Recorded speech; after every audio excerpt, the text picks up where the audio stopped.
Le président du Rassemblement pour la Patrie et la Modernité, RPM, a, le 13 septembre dernier, posé ses valises dans la province du Moyen-Ogooué, dans le cadre de sa tournée régionale.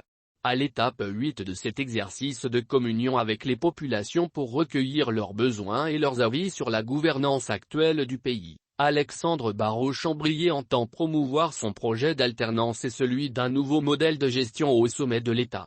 Alexandre Barraud-Chambrier a pris ses quartiers dans le Moyen-Ogooué, 8e province parmi les localités parcourues. Le président du RPM a lancé son périple de causerie par le district de Makouké, à travers les villages d'Amanangon, Makouké village et Bindo le canton ambine par les villages Binguié, Mbanokog et Zog Bangué à Adouma dans le 1er arrondissement de Lambaréné. Ces échanges s'inscrivent dans le cadre des rencontres citoyennes initiées depuis plus d'un an et demi sur l'ensemble du pays. L'étape migovéenne est l'occasion pour le président du RPM d'évoquer entre autres, l'actualité politico-économique du Gabon avec ses concitoyens. Barraud-Chambrier est notamment revenu en ce premier jour sur la dissolution du ministère de Travaux publics, décrétée récemment par l'exécutif. Le problème n'est pas le ministère des TP, mais celui d'Ali Bongo. Comment un ministère appelé à soutenir le développement en termes d'infrastructures peut-il être supprimé? C'est la preuve que l'homme ne maîtrise plus rien, a indiqué le leader des Patriotes.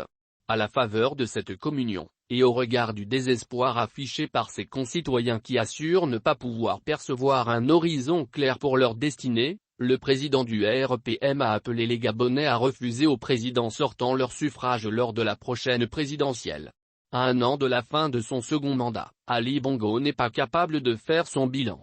Il doit pouvoir indiquer à combien de foyers il a permis de s'alimenter en électricité, en eau courante ou à acquérir un logement. Il doit être capable de dire combien de structures sanitaires, scolaires et de formation sont sorties de terre et fonctionnent de façon optimale, a-t-il dit. Au-delà de cet échange, le patriote président a exhorté le peuple à demeurer déterminé et courageux face à l'équation de l'alternance qui peine jusque-là à aboutir. Chaque pas étant bon à compter, Barraud-Chambrier a dit aux populations qu'à chaque élection présidentielle l'opposition s'approche du but. Il n'y a pas lieu de céder au découragement. Ça ne sert donc à rien de dire que l'opposition n'est pas capable de ceci ou de cela. Nous sommes là et je peux vous dire que malgré les échecs de 2016 et avant, il est important pour l'opposition de se réarmer mentalement en tirant les leçons des échéances antérieures. C'est dans cette veine que nous sommes allés la semaine dernière rencontrer le ministre de l'Intérieur pour lui présenter ce que nous croyions ne pas garantir plus de démocratie dans le cadre électoral, a-t-il commenté, soulevant au passage les problèmes de la précarité, le chômage des jeunes notamment, l'augmentation des prix et le problème des éléphants qui dévastent les plantations, non sans parler des routes dans un état lamentable.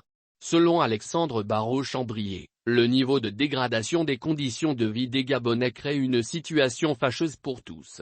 Le Gabon a besoin d'une alternance crédible qui permette aux Gabonais de se réapproprier leur pays.